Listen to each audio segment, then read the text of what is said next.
Alright everybody, welcome back to Skyway Classics YouTube channel. We are now going for a ride in our 1971 Oldsmobile Cutlass Supreme Convertible. Now going back into the Cutlasses, they were a long lost member of the GM family. Of course, a lot of people today will wonder, what is an Oldsmobile? It was another fine automobile that was made to drive around, made of steel, and definitely one to enjoy. But going to the one we have here, featuring a beautiful lime green exterior, and fun fact, that is an appropriate color for 1971 Oldsmobiles, as seen matching onto the firewall tag. It is appropriate as ever, followed by the wheels that also match the lime green as the exterior. One of the funniest things that Cutlass decided to do with their vehicles. Now even so, when you look at the 70 to 72 Cutlasses, they do almost resemble an identical feature, but the only difference is in the taillights, which if you look, 71, 72 had horizontal and diagonal taillights, whereas 72 featured the checkerboard style taillights. But also you will see that it features the standardized hood, white letter Cooper Cobra tires, followed by no spoiler in the back, more of a cruiser car than a built machine. But that's not even just a fact. As we move on to the inside, you will see it features a beautiful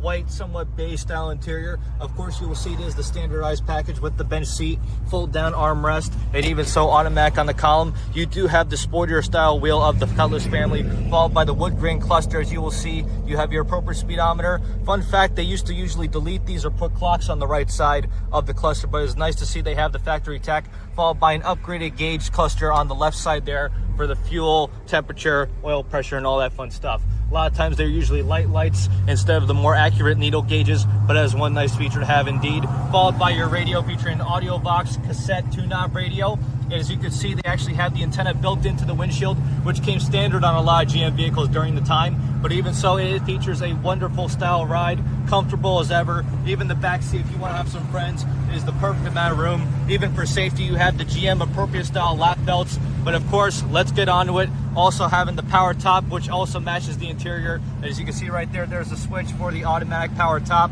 not manual top.